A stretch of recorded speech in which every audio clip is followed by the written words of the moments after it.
Dios los bendiga, hermanos. Dios los guarde. Vamos a abrir nuestras Biblias, el capítulo 6 de la epístola a los Efesios. Efesios capítulo 6, y leemos del 1 al 4. Dice la palabra del Señor: Hijos, obedeced en el Señor a vuestros padres, porque esto es justo. Honra a tu padre y a tu madre, que es el primer mandamiento con promesa, para que te vaya bien y seas de larga vida.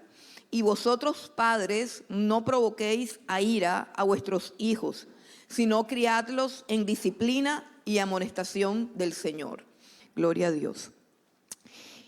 La vida, cuando queremos que nuestra vida tenga éxito, entendiendo pues por éxito la suma de muchos factores, porque creo que estoy ante personas maduras, con valores, con principios, y cuando pensamos en ser exitosos, que eso es pues lo normal, lo natural, lo que todo el mundo quiere, pues la Biblia nos muestra que hay una cosa que se llama principios. Y lo importante para ser una persona exitosa para nosotros no es tener mucho dinero, puede incluir eso, pero no significa tener mucho dinero. Exitosa es una persona plena, es una persona satisfecha, una persona feliz, una persona cuya vida es una bendición para los que lo rodean y que su vida glorifica a Dios. Una persona exitosa es una persona que ha cumplido su propósito en esta tierra, que está en el lugar donde debe estar y que está haciendo lo que Dios determinó que tenía que hacer. Eso es una persona exitosa. Y para nosotros caminar en una vida de éxito, en una vida de plenitud, tenemos que regirnos por principios, no por intereses ni por conveniencias. Cuando nosotros tenemos principios, nosotros caminamos en armonía con Dios. En armonía con Dios implica, esas frases un poco esotéricas que dicen en armonía con el cosmos, en armonía con el universo. Eso suena todo así místico y a la gente le gusta más que decir que en armonía con Dios. Sobre todo si la persona es atea o si tiene un conflicto con Dios. Entonces ya no dice Dios para no ofender a los ateos, sino que dice hay que estar en armonía con el cosmos o con el universo. Bueno, el que controla el cosmos y el universo se llama Dios, el gran yo soy, el todopoderoso. Y para yo estar en armonía con el cosmos que lo gobierna Él, pues tengo que estar en armonía con Dios. Son las mismas palabras, ¿cierto? Pero depende cómo lo mires. Principios. Yo tengo que caminar, actuar y tomar decisiones en la vida con base en principios. ¿Qué son los principios? Los principios son leyes. Por ejemplo, existe una ley que se llama la ley de la gravedad. Y eso nadie puede contra esa ley. ¿Quién puede infringir la ley de la gravedad? Nada. Entonces yo tengo que caminar sabiendo que existe la ley de la gravedad. Yo no me puedo tirar de un edificio a menos que tenga un espíritu suicida, pero yo tengo que entender que hay una ley y que tengo que caminar sobre la tierra y sobre el piso. Y además de la ley de la gravedad existen una cantidad de leyes. Por ejemplo, la ley de la entropía, que yo no puedo dejar una casa sola por 2 años y pretender que llego y está perfecta. No, todo se deteriora, todo se daña. Esas son leyes, principios que están en la naturaleza y que gobiernan todo lo que existe, o sea, principios que son inevitables, que nunca fallan. Entonces, así como en el mundo material hay principios establecidos por el creador del mundo material, así también en el mundo espiritual, en el mundo de las relaciones, en el mundo físico, material, espiritual, psíquico, en todas las áreas del universo, hay leyes. Hay leyes, y leyes siempre funcionan como leyes, principios que siempre funcionan como principios. Y uno de estos principios y una de estas leyes que estableció Dios es que la persona que obedece y honra a sus padres le va bien. Ese es un principio. Ese es un principio y funciona siempre, para siempre, por siempre y para todos.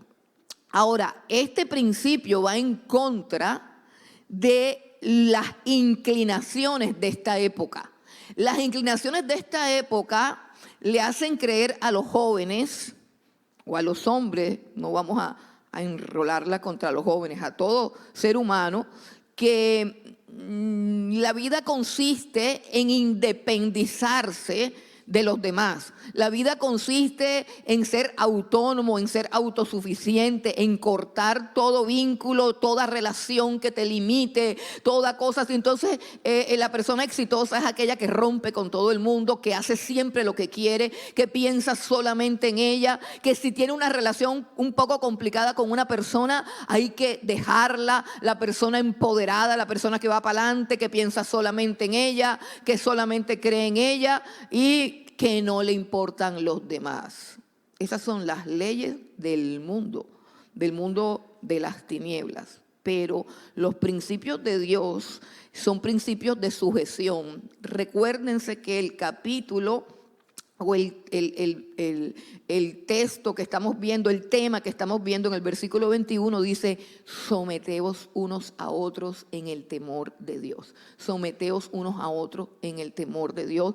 Y ahora está hablando de una línea de sometimiento que es la línea de sometimiento que Dios bendice, que Dios prospera, que Dios avala, que a Dios le agrada y que Dios exalta. La bendición de Dios, o sea, Dios es un Dios que bendice. De hecho, Dios siempre que irrumpe en nuestros planes es para bendecirnos. Cuando Dios creó al hombre y a la mujer, lo primero que hizo fue bendecirlos. Dice, y los bendijo Dios y les dijo, sojuzgar la tierra, fructificar en ella, multiplíquense, etcétera, etcétera. Los bendijo. Y de ahí en adelante, esa bendición, según el esquema de Dios, según el plan de Dios, esa bendición que recibió Adán y Eva, se tenía que ir transmitiendo de padres a hijos. Por eso es que es importante y supremamente indispensable que cada ser humano cuente con la bendición de sus padres.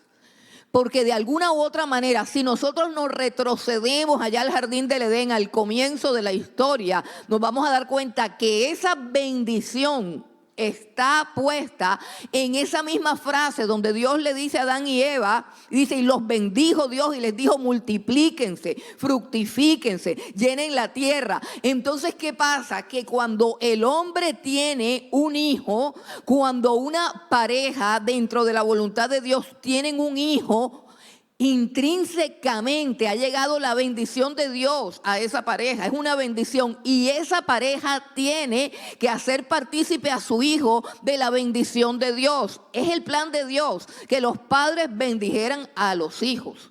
Entonces, hubo un momento en la escritura, después de Adán y Eva y Caín y todo eso y la torre de Babel, hubo un momento en que la tierra se apartó de Dios y todo se descompuso.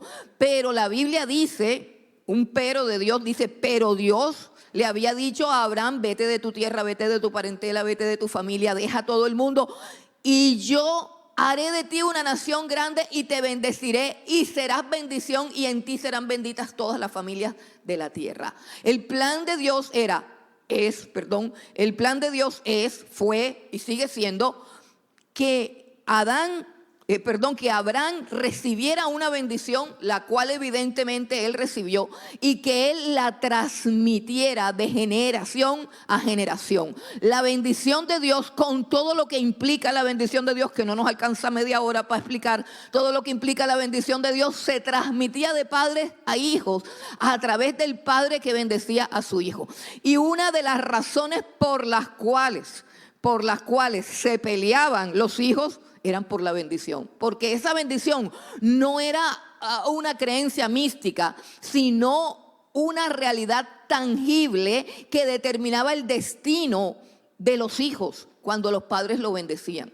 Entonces encontramos por ejemplo, a Jacob y a Esaú, que pelearon, que discutieron y que Esaú vendió ese derecho a la bendición por unas lentejas, y encontramos lo importante que era esa bendición, y encontramos a Isaac que bendice por error o por equivocación, bendice a Jacob. Y cuando llega Esaú y dice, no, es que ya yo le di la bendición que te tenía que dar a ti, se la di a él. Así que él se enseñoreará de ti, él será señor. O sea, él será más grande que tú, porque ya yo no puedo revertir la bendición. Luego de eso encontramos también que el mismo Jacob, cuando va a morir, bendice a sus hijos. Y uno por uno pasan. El representante de las 12 tribus de Israel pasan para que Él los bendiga. Y todos aquellos que tienen temor de Dios pueden entender con claridad la importancia de que nuestros padres nos bendigan, la importancia de tener la bendición de los padres. Pero aquí estamos hablando de una bendición que da Dios a los hijos que honran a sus padres. Es como que esa bendición te alcanza. La bendición que Dios entregó una vez a Adán y Eva, que entregó una vez a Abraham, que entregó una vez a Jacob, que entregó una vez a José. Esa bendición de Dios ha ido pasando de generación en generación y se hace manifiesta también, escuchen lo que voy a decir, se hace manifiesta también en personas que aún no conocen ni siquiera a Cristo y que aún ni siquiera conocen a Dios. ¿Por qué? Porque es un principio, es como decir el agua moja. Entonces hay un principio establecido por Dios que dice que el hijo que obedece y honra a sus padres tiene la bendición de Dios. Le va bien, tiene larga vida. Entonces es un principio que vale la pena conocer, que vale la pena asumir, porque es como un paraguas debajo del cual tú te metes y toda esa protección y toda esa bendición guarda tu vida, óyeme bien, independientemente de que seas creyente o no, independientemente, porque es una ley. ¿Recuerdan cuando Dios dice en su palabra, o Jesús nos habla y nos dice que saludemos a todo el mundo? A los que nos gustan y a los que no nos gustan, porque nuestro Dios hace salir su sol sobre buenos y sobre malos. El sol no se oscurece si pasa un ladrón, si pasa un asesino, el sol no se le apaga. No, el sol es para todo el mundo. La lluvia es para toda la tierra. No importa si la matica es de plátano o si es de marihuana, igual le cae la lluvia. Ya. ¿Por qué? Porque son leyes que Dios puso. Entonces no importa si tú crees o no crees. Hay una ley que dice que la bendición de Dios es un decreto divino, está sobre todo aquel que vive bajo este principio: obedecer a sus padres y honrar a sus padres. Pero yo quiero contarte una historia que he contado varias veces, que de pronto algunos ya se la saben de memoria, pero a mí me encanta tanto que me gusta siempre contarla.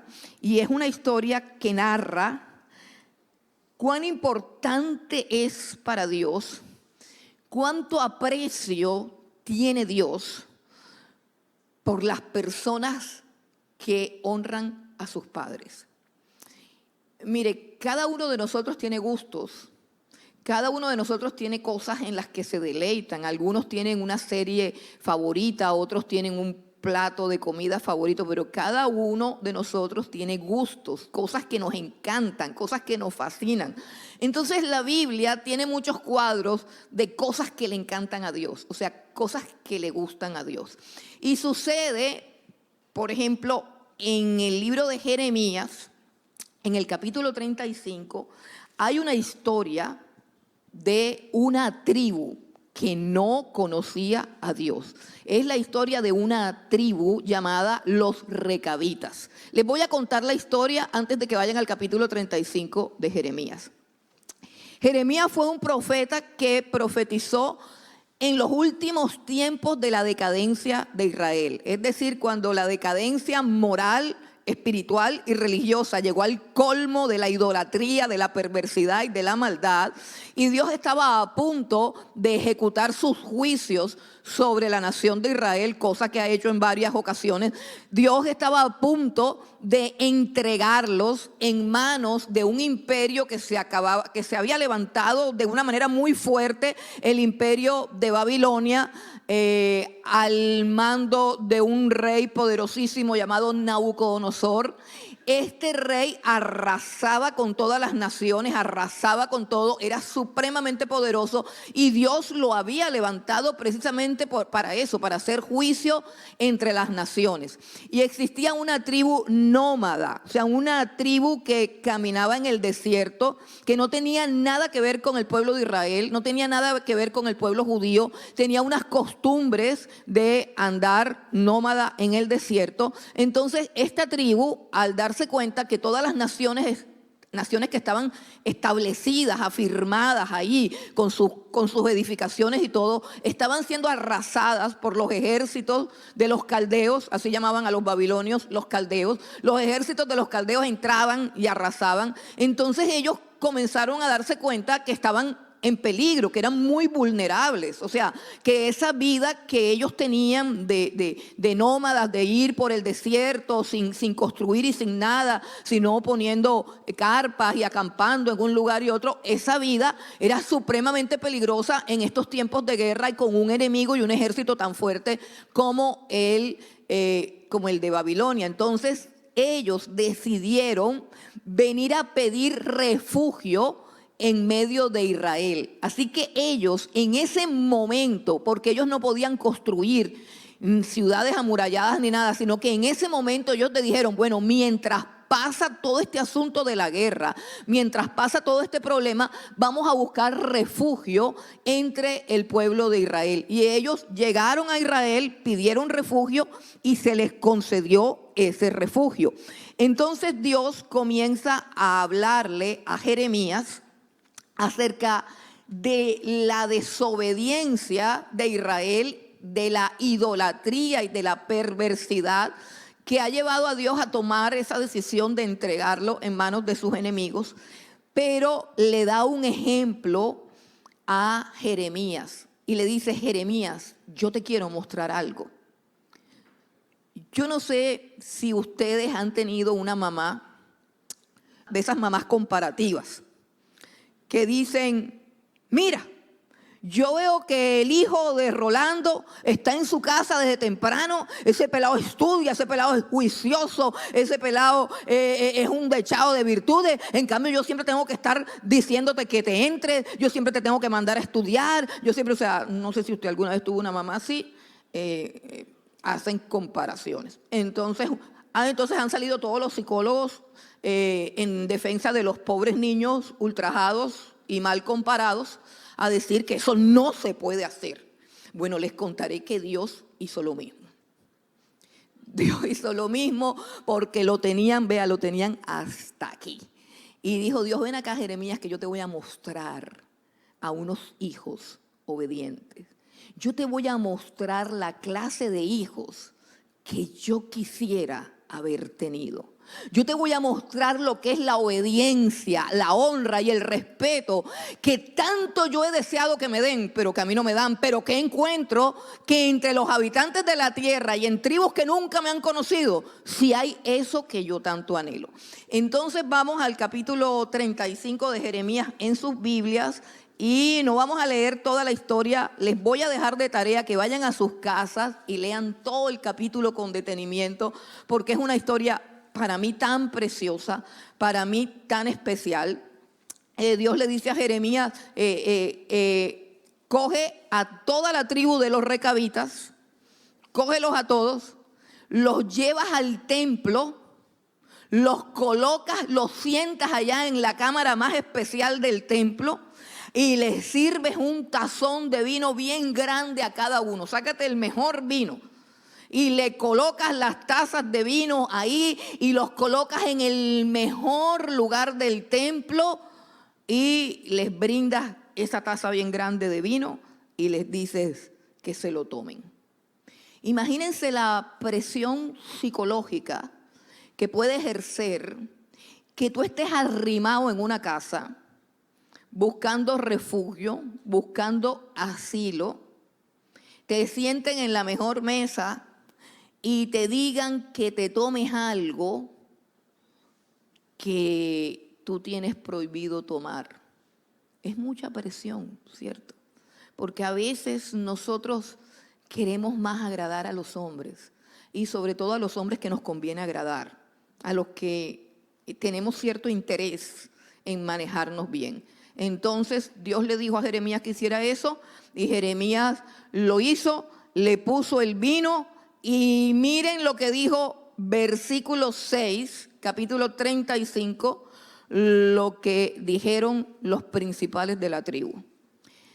Dice Jeremías 35, 6. Mas ellos dijeron, no beberemos vino porque Jonadab, hijo de Recab, nuestro padre, nos ordenó diciendo, no beberéis jamás vino vosotros ni vuestros hijos.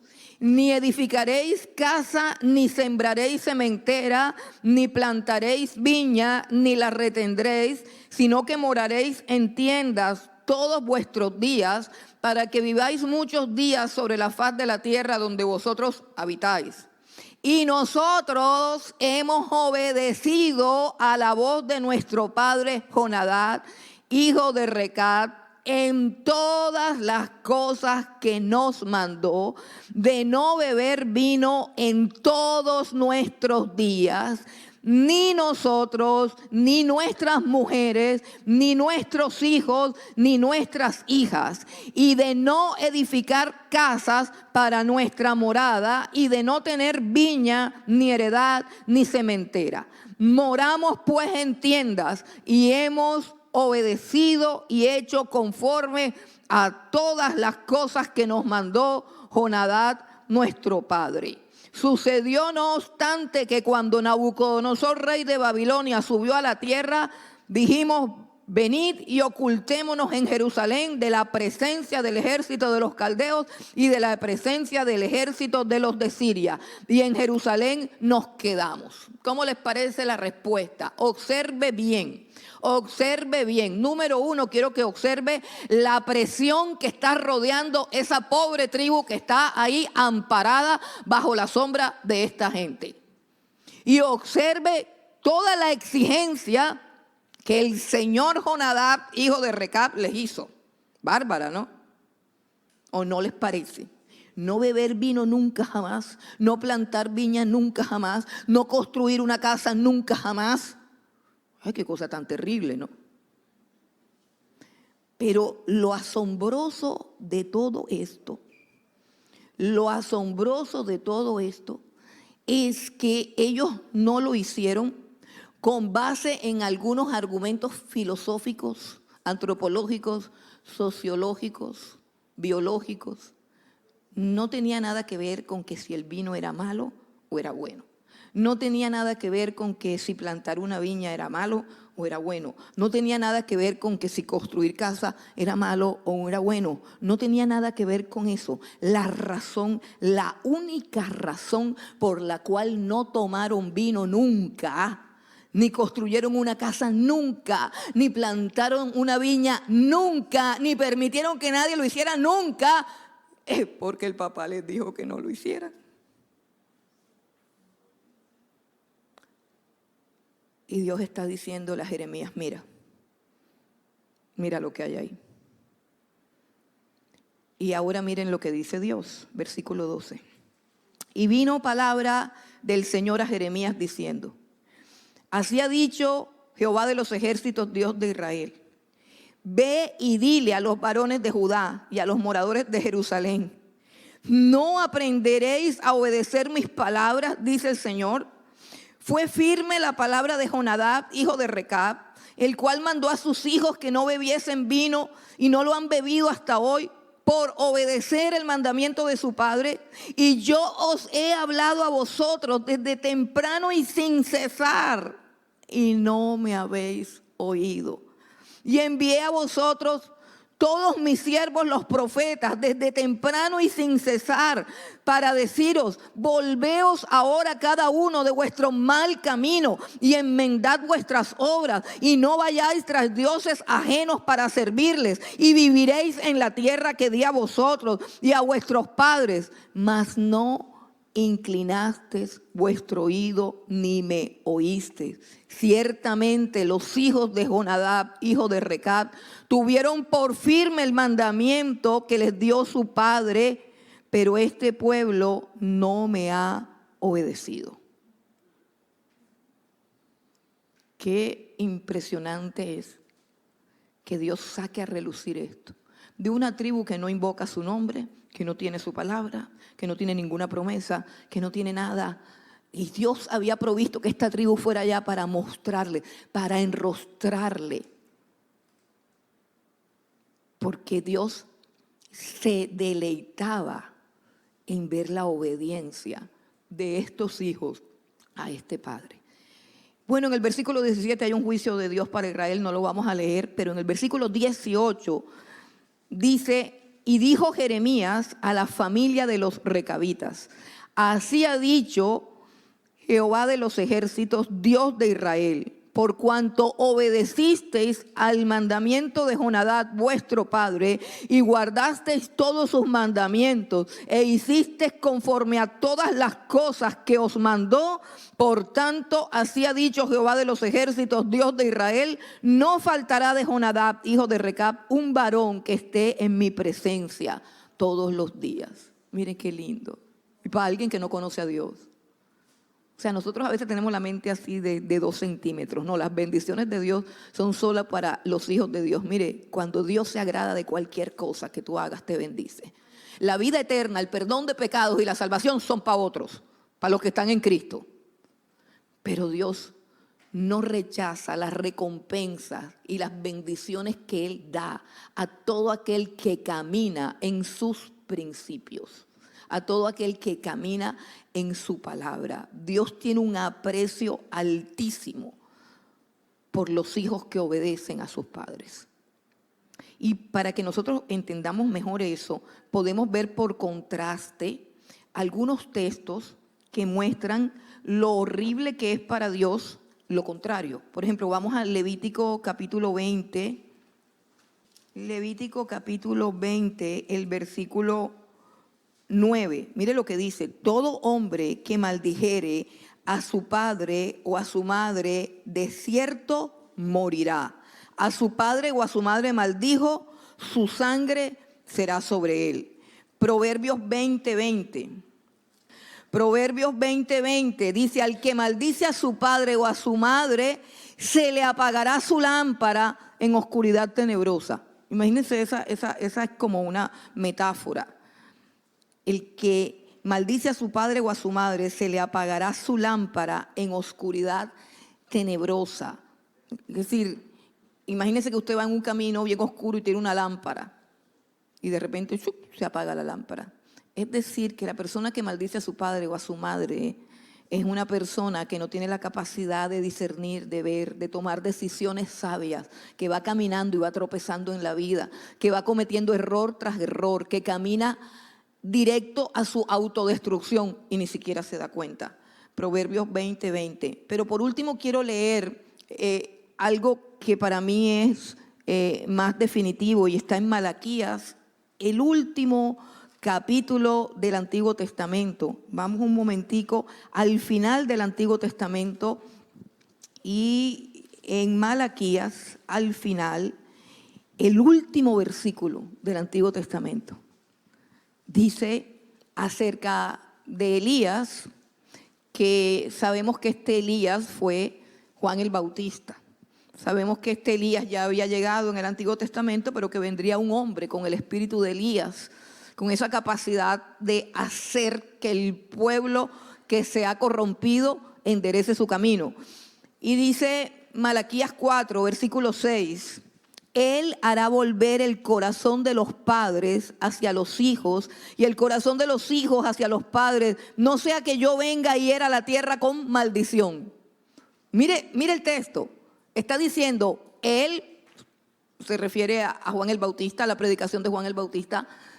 Él hará volver el corazón de los padres a los hijos y de los hijos a los padres. O sea, Él va a restaurar el honor, el respeto, la honra, la obediencia, la paternidad. Todo eso lo va a restaurar. No sea que yo destruya la tierra maldiciéndola. ¿Qué quiere decir eso? Mire, que independientemente de los credos, de las creencias, de la honra, de la gloria que se merezca Dios, Dios quiere que en la tierra todo hombre, todo joven, toda jovencita, todo hijo honre a su padre y que sus padres también respeten a sus hijos. O sea, Dios quiere que la relación padre e hijo en toda casa, en toda familia, en todo hogar sea recta, sea limpia, sea pura. Porque lo otro, el padre maldiciendo al hijo también y el hijo maldiciendo al padre, el padre abusando de la hija, el padre dando mal ejemplo o el padre ignorando su posición de padre o los hijos irrespetando, todo lo que sea ese caos que está de moda ahora entre padres e hijos. Por ahí están promocionando una película en Netflix, voy a orarle al Señor para ver si me la veo o no me la veo, pero se titula Monstruos y habla, no le estoy haciendo propaganda, pero habla de una historia real de dos jóvenes que mataron al padre. Yo no he tenido, o sea, como para vérmela. Yo cada vez que hay una película en Netflix, primero oro, porque eso tiene un contenido, cada película en Netflix, el vocabulario que tiene la gente, el vocabulario de las películas. Yo sé que ustedes dirán, no, pero eso es una película. No, yo no me contamino con eso. Yo no me contamino con eso. ¿Y sabe por qué yo no me contamino con todas esas vulgaridades y con todas esas cochinadas? No porque yo sea mejor que ustedes. No, yo no me puedo contaminar porque esta boquita que tengo yo la escogió Dios para predicar su palabra. Porque de vulgar yo también era bien vulgar. De ordinaria, de chismosa, de mentirosa y de todo lo demás también era. Pero un día Dios me dijo, no señora, usted sale de ahí, de ese basurero, sale, se limpia y comienza a hablar mi palabra. Por eso es que la Biblia dice que de una sola fuente no puede salir agua dulce y agua amarga. Tú tienes que definir qué es lo que vas a salir de tu boca. Si de tu boca salen palabras limpias, palabras de verdad o pura basura, pura cochinada, entonces yo no tengo por qué oírme el repertorio de cochinadas y de vulgaridades que hay en Netflix. Pero muchas veces, a veces hay que ver unas cosas para uno darse cuenta de qué es lo que está pasando en el mundo. Qué es lo que está sucediendo y hasta dónde está caminando la perversidad y la maldad. Y entonces habrá gente que se vea la película y dice, sí, con razón, menos mal que lo... Y todas las películas son así. ¿Dónde están las películas de los padres que aman a los hijos? ¿Dónde están las películas de honor, de principios? No tuve tiempo de investigar, pero tengo entendido que están dando La Forja en El Único. Por favor, vayan a verse una película buena. Por favor, alimenten su alma con algo bueno. La Forja se llama, está en El Único. Bueno, donde esté, vayan a verse una película que honra a Dios, que estimula los valores y que nos recuerda unos principios y unos mandamientos del Señor Jesucristo que no todos están cumpliendo. Vayan a verse la película, por favor, porque como es una película de valores, de principios, de honra, de dignidad y de honor, no va a durar mucho en cartelera. Si fuera de un sádico, si fuera de un violador, si fuera de un depravado, ahí estuviera meses y meses. Pero como no tiene ninguna porquería ni ninguna palabra obscena, la quitan rápido. Entonces, por favor, vaya, es el mejor programa. Coja a su familia, invite a alguien, lleve a alguien. Si alguien no tiene para la boleta, pues que otro lo invite. Pero eso es lo que debemos promover. Eso es lo que debemos promover. Entonces, Dios dice que los hijos tienen que respetar a los padres. Eso lo hace enojar. Dice, no sea que yo venga y hiera la tierra con maldición. O sea, independientemente de quién eres, toda deshonra contra nuestros padres acarrea el enojo de Dios, acarrea el enojo de Dios. Ahora, volvamos otra vez a Efesios, porque recuerden que este es un principio que se aplica a la iglesia. Un principio que se aplica a la iglesia. Quien no está en Cristo no puede entender ni comprender, porque dice el versículo 6, hijos, obedeced en el Señor. En el Señor. ¿Cuál Señor? El Señor Jesucristo. Hijos, obedeced en el Señor a vuestros padres. Esto es justo. O sea, está hablando de la iglesia. O sea, miren que lo más importante cuando tú vienes a Cristo, cuando Cristo te introduce en su iglesia, lo primero que Él quiere arreglar es tu familia, tu vida, tu familia, tu hogar. Dios no redime gente sola, Dios no es individualista, autónomo, autosuficiente, personas que tú solito y ya y los demás que se mueran. No. A Él le interesa tus relaciones, no es bueno que el hombre esté solo. Si Dios te trae a ti es porque le tiene el ojo puesto a toda tu familia también. Obedeced en el Señor a vuestros padres porque esto es justo. Honra a tu padre y a tu madre, que es el primer mandamiento con promesa. O sea, con promesa quiere decir que tiene una recompensa de parte de Dios. Y quiero decirte que cuando la Biblia dice promesa, se refiere a la fidelidad del carácter de Dios. Los hombres prometemos y a veces no cumplimos. Uno dice, ay, mira, el otro día me prometió que me iba a dar tal cosa, se hizo loco. Bueno, ya que no me dé nada. Esos somos los seres humanos. Pero Dios es fiel a sus promesas y no tienes que recordársela. O sea, tú a Dios no le tienes que recordar, como dicen por ahí, que reclámale y que no. Es que Dios no cumple sus promesas porque tú le recuerdes. Dios cumple sus promesas porque Él es fiel. Él es el fiel y verdadero. Es parte de su carácter y de su esencia divina cumplir lo que ha dicho que va a hacer. Así que cuando decimos que hay un mandamiento con promesa, estamos diciendo que hay un mandamiento que sí o sí va a traer una bendición a mi vida.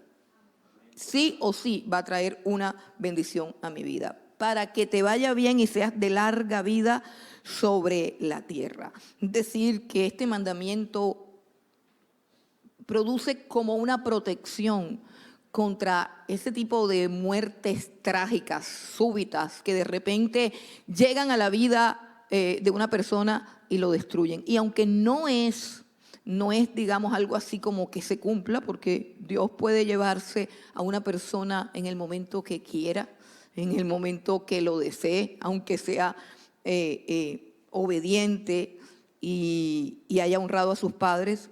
De todos modos, aquí hay una promesa de bendición para una clase de vida que tiene el aval de Dios, que tiene la bendición de Dios. Eso en cuanto a los hijos. Pero lo importante, hermanos, es que también los padres, porque de pronto aquí hay personas que me dirán, yo no lo pude hacer por la condición de mi padre. Yo no lo pude hacer porque mi padre tenía un comportamiento violento o porque tenía un comportamiento demasiado inmoral o porque transgredió unas talanqueras morales. Es decir, mi papá fue un desastre. Puede una persona decir, mi papá fue un desastre y la verdad que me fue imposible tener esta experiencia de honra, de bendición, de todo eso. Entonces, el versículo es bilateral. El sometimiento es unos a otros. Aquí también dicen que el Padre dice, vosotros padres, no provoquéis a ira a vuestros hijos, sino criarlos en disciplina y amonestación del Señor. Mire que hay dos frases que implican que un padre tiene que esforzarse por tener un equilibrio en la manera como él cría a sus hijos. Porque cuando se desequilibran las dos cosas, ya no hay crianza, por decirlo de una manera. Un padre que complace a sus hijos siempre o que nunca jamás los reprende, porque aquí está diciendo, críenlos en disciplina y amonestación del Señor. ¿Qué significa criar a un muchacho en disciplina y amonestación del Señor? ¿Qué significa? Que yo tengo que enseñarle al niño a obedecer los principios bíblicos de la palabra de Dios, los principios de Dios. Yo, el padre, la madre, están obligados delante de Dios y por causa del Señor Jesucristo a criar a sus hijos en disciplina y amonestación del Señor. ¿Qué significa eso? La amonestación es cuando tú le dices al niño, no puedes hacer esto o debes hacer lo otro. Y la disciplina es cuando tú infringes un castigo porque no escucha la amonestación. ¿Qué está diciendo la palabra de Dios? Que usted tiene que disciplinar a sus hijos. Número uno, los tiene que amonestar. Pero en este momento, si nosotros somos sinceros, los niños nacen, así como nacen con un chip que saben manejar un celular que tú no sabes manejar, pero se lo entregas a un niño y él te dice todo cómo funciona. ¿Qué es eso? No sé. No sé qué es, pero así es.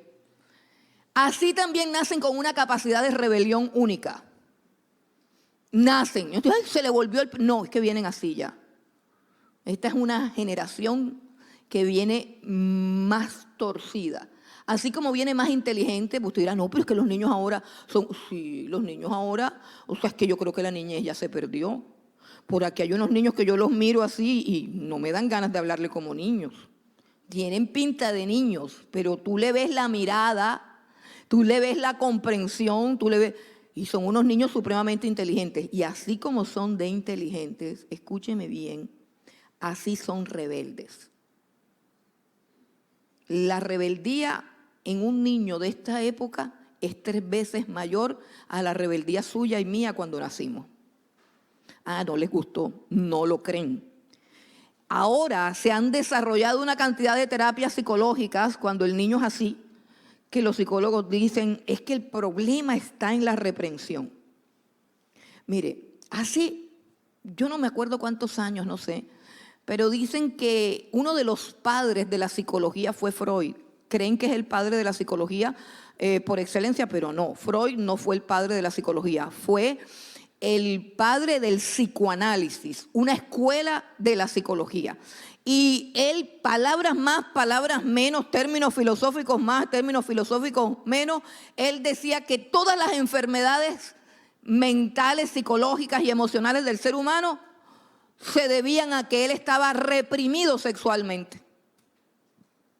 Eso lo dijo Freud hace años, es hijo de unos judíos, él se rebeló contra todo y dijo que todos los problemas mentales, o sea, el que se quiere suicidar, el que se quiere pegar, el que no quiere a los demás, el que se cree pájaro, el que se cree halcón, o sea, todo trastorno tiene que ver, según Freud, porque la persona está reprimida sexualmente.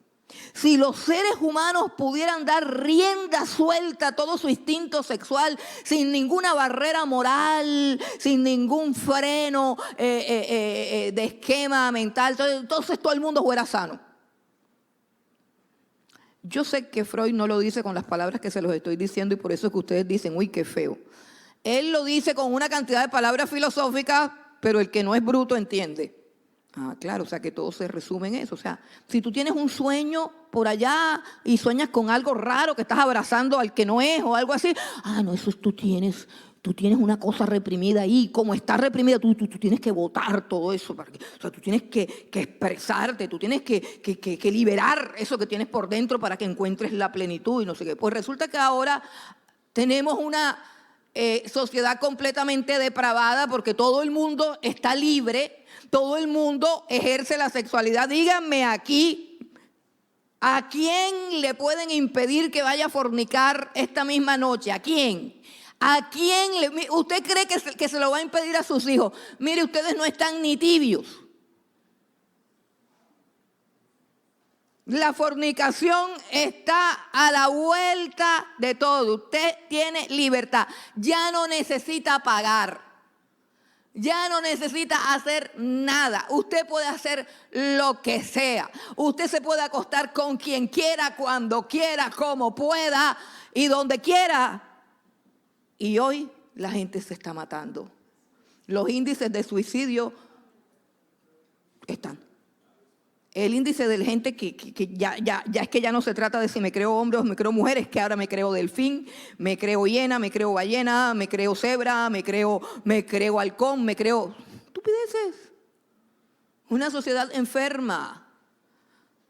¿Y a quién hemos reprimido? Si usted cree que usted porque encierra a su hijo con llave, no, eso es de lo más normal, de lo más normal. Los únicos que se someten a Dios, que se someten a Cristo y que renuncian a sus pasiones por causa del Señor Jesucristo, lo hacen libre y voluntariamente. Pero nadie puede impedir nada. Usted no puede impedir nada. Olvídese de eso, que usted no puede impedir nada. Entonces, ¿qué es lo que sucede en nuestros hogares ahora que a los niños no se les puede disciplinar? No se les puede disciplinar. Y ustedes saben que estamos en un momento histórico en Colombia y quiera Dios que el Señor escuche las oraciones de los 5 miembros de esta iglesia que venimos los sábados a ayunar por este país, porque aprobaron sin preguntarle a nadie una ley que permite que las clínicas le hagan cambio de sexo a un niño de 3 años sin que su padre o su madre firmen. ¿Sabían? ¿Sabían o no sabían? Eso no está como de película de terror. No estamos viviendo la peor película de terror del mundo. No, pero no, que no está pasando nada. Aquí no está pasando. Sí está pasando, hermano. Sí está pasando. Eso es una estrategia satánica, diabólica. No tengo otro nombre. Que un niño pueda ir a una clínica, quizás llevado por otra persona, porque no será su papá o su mamá, o de pronto es su mismo papá, o de pronto es su misma mamá. Pero no necesitan firma de nadie. Después de que el niño se sienta niña, lo pueden mutilar. No les estoy contando una leyenda. Les estoy diciendo que aprobaron la ley y que hay unos cuantos valientes del Señor Jesucristo que están haciendo la guerra mientras los demás duermen sin saber que sus hijos están en un celular viendo quién sabe qué depravación. La Biblia dice que al niño hay que amonestarlo y disciplinarlo. Escuche, amonestar y disciplinar. La mayor necesidad de su lindo bebé no son pañales, no son leches, no son muñecos. La mayor necesidad de su hijo es que aprenda a obedecer. De eso depende que mañana tenga éxito en la vida. Si su hijo no aprende a obedecer, no va a hacer nada. Y para que su hijo aprenda a obedecer, tiene que tener una estructura de autoridad en su casa, la que Dios se inventó, el papá y la mamá. Sin que el papá y la mamá estén peleando delante del niño por quién tiene la razón o por quién no.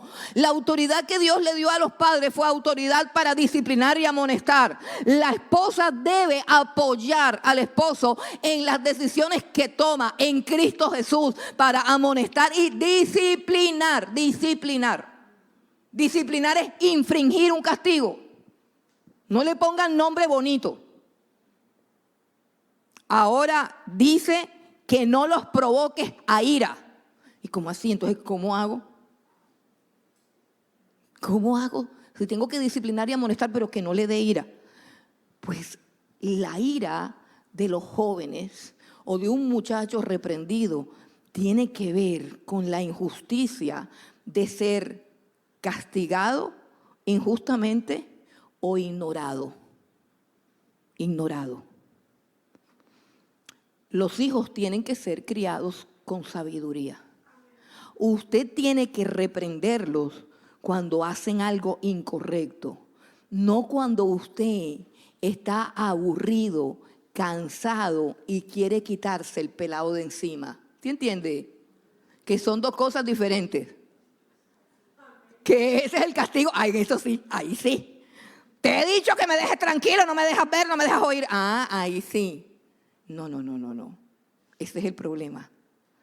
Todo castigo y toda disciplina, porque es que este pelado me tiene harta ya, deja de fregarme la vida. Eso ni es castigo ni es disciplina, eso es una provocación a ira.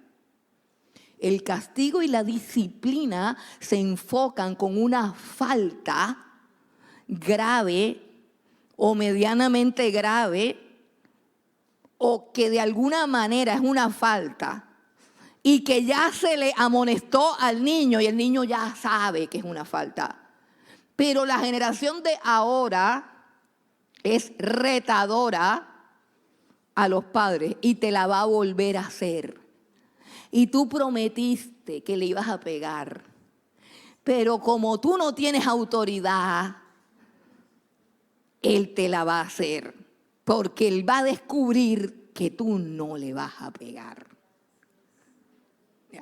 Y comienza el juego donde él manda, él se burla, él manipula y tú eres un títere.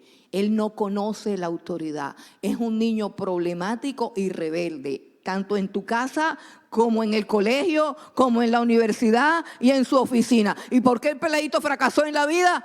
Porque no le diste el manotazo en el momento en que se lo tenías que dar, sin ira y sin rabia, sino con una resolución clara de que tu hijo sea una persona decente. Si tu hijo no entiende lo que es autoridad, tu hijo no va a poder hacer nada en la vida, porque todo se mueve alrededor de la autoridad. Todo se mueve alrededor de la autoridad. ¿Y cómo sabe uno cuando un niño conoce la autoridad? Y repito siempre eso para ver si algún día la captan al vuelo. Si tu hijo te escucha hablando mal del profesor del colegio, de él, estás cometiendo un error que vas a pagar tú mismo, porque tú mismo le estás enseñando a tu hijo que hay que hablar mal de la autoridad. Las conversaciones que tu hijo oye en tu casa de todas las autoridades, y luego llega el día del colegio, y estoy poniendo el ejemplo del colegio para no poner el ejemplo de la iglesia, que yo sé que no les gusta, pero igual pasa lo mismo. Entonces tú te sientas ahí en el comedor a hablar mal de la profesora cansona que pone tanto trabajo, que terminas tú haciendo las tareas, que esas tareas no sirven para nada, que ese colegio tan caro, que cómo es posible que pidan tanta plata, que esos desgraciados lo van a arruinar a uno, que mira esa vieja loca que no sé qué, que no sé qué. Y el niño está ahí, qué chévere, o sea, mi profesora es una vieja loca, los directores del colegio son unos ladrones. ¿Quién dijo eso? Mi papá.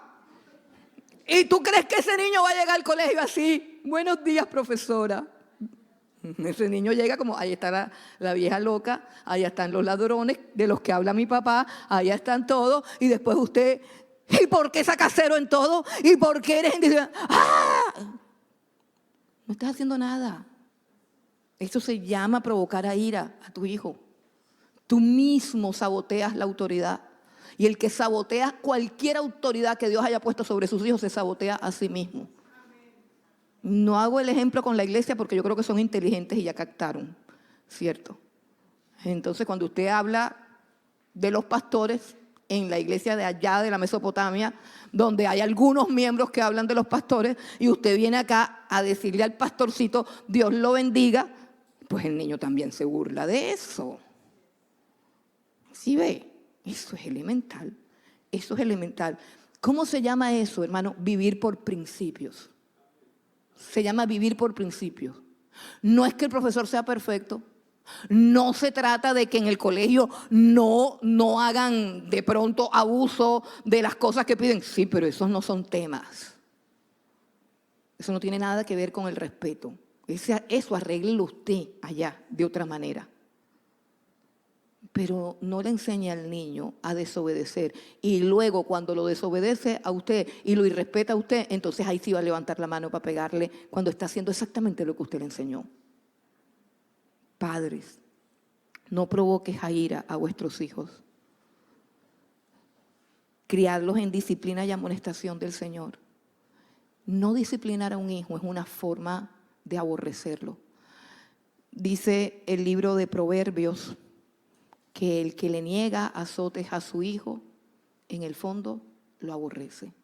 En la Biblia hay unos hijos rebeldes que tienen algo en común y son padres complacientes. Ese papá, buena gente, no sé cómo explicarte, buena gente, bonachón. Imagínense a un papá así. Yo me imagino al sacerdote Elí. Él tuvo 2 hijos. Eran 2 lacras. El sacerdote Elí, un hombre de Dios. Un hombre de Dios. Ay, pero es que él era tan buena gente. Sacerdote Elí, la Biblia dice que era muy pesado. Cuando se murió le dio un infarto y estaba sentado en una silla y la silla se fue para atrás del peso de él. Entonces se imagina ese señor gordito, así, bien gordito, comeloncito, tragoncito. Entonces a él le decían, mira que tus hijos se acuestan con las niñas del templo, se roban los diezmos, insultan a todo el mundo. O sea, entonces cuando llegaban los 2 personajes, él les decía, ay, hijitos míos, me están diciendo unas cosas muy feas de ustedes. ¿Cómo van a hacer eso? Eso no se hace. Mire, ese tipo de padres, gorditos, bonachones, buena gente, son los que más problemas acarrean a la sociedad. Todos ellos tienen ese perfil. Están los hijos de Elí, están los hijos de Aarón. ¿Recuerdan a Aarón? El que hizo el becerro, ¿recuerdan? Pero él no dijo que lo había hecho. Él dijo que él recogió todos los aretes, los echó en una olla y él no sabe cómo se formó un becerro. Y yo no sé. Cuando Moisés está lleno de rabia, le dice, niño, ¿tú qué hiciste? Y dice, yo simplemente como vi que te demorabas, yo recogí todos los aretes, los eché en la olla y salió un becerro. Es que la gente estaba preocupada por ti. El clásico que se lleva bien con todo el mundo. El clásico que no se mete con nadie. El clásico, ay, es que es tan chévere estar felices con los hijos. Y si uno tiene esos hijos que gritan, o sea, esos hijos. Mira, hay gente que Dios la ha bendecido con unos hijos. Yo veo unos hijos, yo, ay, tan lindos. Hermano, eso es una cosa así, fuerte, así como que, un momentico. Una cosa brava. A mí me tocó una cosa brava, hermano. A ninguno de ustedes creo que le ha tocado lo que a mí me tocó. Yo nunca he visto eso. Hermano, es una cosa brava. Eso uno tenía que entrar armado. Armado. ¿Cómo así? No, a mí no me vienes con cuentos. No. Puedes gritar todo lo que quieras, pero haces lo que yo digo. Y si no, para afuera. ¿Cuánto puede durar una discusión? Si a usted no le gusta discutir con sus hijos, ¿cuánto puede durar una discusión en que usted le diga, mira, me haces el favor y llegas a las 10? Si no llegas a las 10, no llegues, porque no te voy a dejar entrar. Se acabó la discusión. No hay ningún problema. Sin gritería y sin nada. Que tú no los provoques a ira y ellos tampoco a ti. No te dejes provocar a ira. Las cosas son como son. Las cosas son como son. Es necesario disciplinar a nuestros hijos. Las hijas de Lot, por ejemplo, Lot también era otro buena gente. Lot era, como dicen por ahí, una madre. Y sus 2 hijas lo emborracharon y lo violaron. Bueno, ahí tiene usted unos ejemplos. Dejemos a los hijos quietos y vayámonos a lo que dice la Biblia de los padres. Y yo quiero terminar con esta reflexión acerca de la paternidad, porque muchísimas personas quizás no tuvimos una paternidad perfecta. O sea, es que no lo hay. Estamos aprendiendo, estamos tratando. Pero si cada uno de nosotros comienza a analizar el legado, lo que le dejó su padre, quizás haya entre nosotros personas que ni siquiera quieren pensar en eso. O sea, personas que de repente no quieren que su mente viaje allá porque van a encontrar mucho dolor, van a encontrar mucha tristeza. Y sabes que Dios sabe esto. Y lo más lindo del plan de Dios, lo más lindo de la obra de Dios, es que Dios no solamente vino en la persona de su Hijo Jesucristo, no solamente vino a perdonar nuestros pecados, no solamente vino a limpiarnos de nuestra maldad, no solamente vino a darnos una vida nueva, esperanza, no solamente vino a mostrarnos su gloria, su amor, a darnos gozo, a darnos esperanza, sino que vino a restaurar algo que es esencial para la plenitud del ser humano, y es la paternidad. Tener un padre, hermano, y un padre como Dios, es la experiencia más gloriosa que puede tener un ser humano. Tener un padre que nos ama, que nos corrige, que nos disciplina, que nos comprende, que nos entiende, que nos sustenta, que nos guía. Conocer el amor paternal de Dios es la experiencia más sanadora, reconfortante que podamos tener. Y eso lo hace Dios a través de su Hijo Jesucristo. Es que miren cómo dice el Señor Jesucristo cuando habla del Padre, o sea, de la necesidad que tenemos tú y yo de tener un Padre a quien llamar Padre. Toda la obra de Dios, toda la sangre de Jesús en la cruz, todo su sufrimiento, todo su sacrificio para que tú y yo pudiésemos ser adoptados como hijos de Dios y pudiésemos decirle a Dios, Abba, Padre. Es la experiencia más grande y más gloriosa que podemos tener. Dios, el Señor dice en su palabra, el Padre. Dice, es necesario que adoremos al Padre en espíritu y en verdad. ¿Quién de vosotros, si su hijo le pide un pan, le va a dar una serpiente?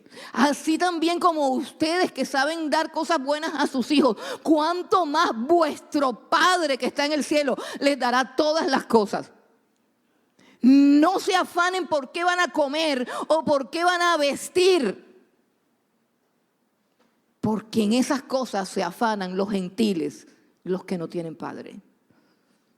Pero vuestro Padre Celestial sabe de qué cosas tiene necesidad.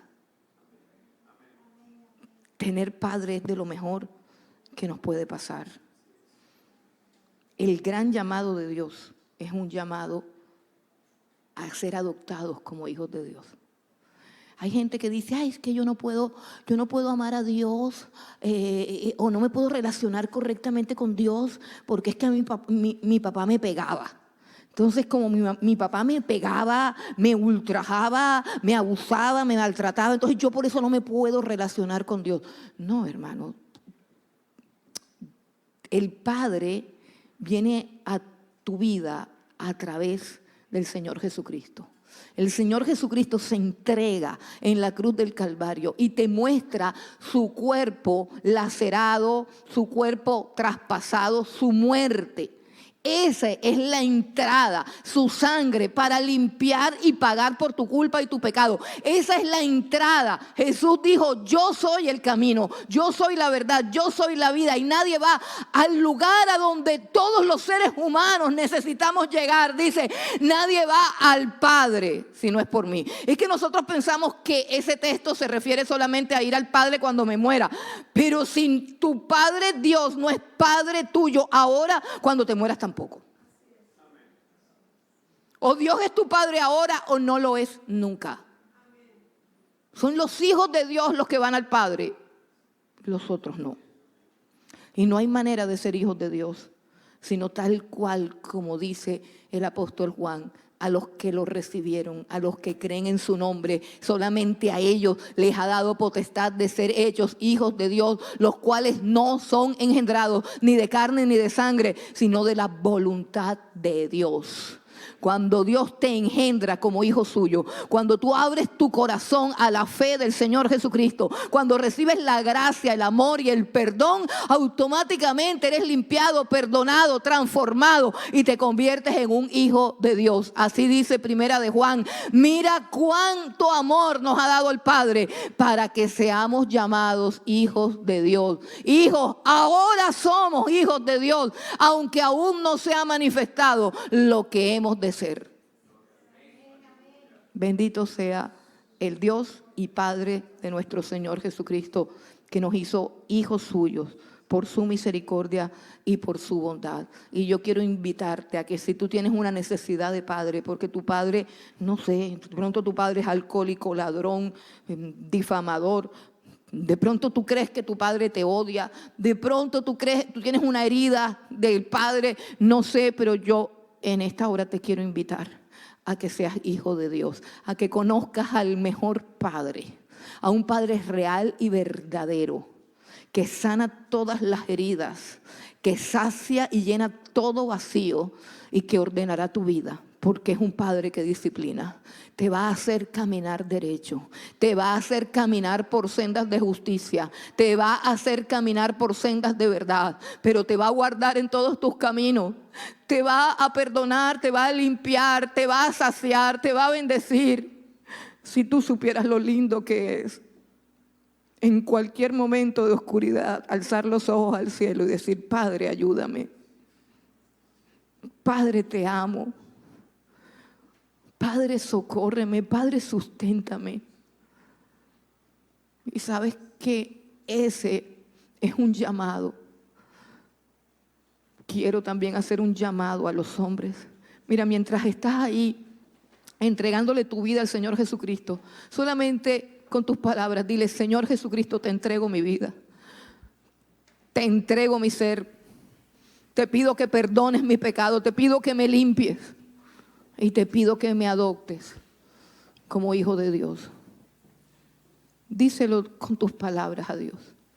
Y mientras estás orando, yo quiero hacerte un llamado a todos los varones de esta iglesia, a todos los hombres de esta iglesia. Yo quiero decirles: hay una necesidad urgente de padres espirituales.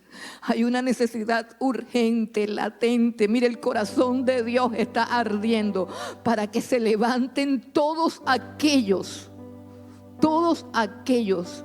que puedan adoptar a un hijo espiritual. Todos aquellos que puedan ejercer esa paternidad en tantos jóvenes sin papá, en tantos muchachos que no sienten ni han conocido nunca la paternidad de Dios.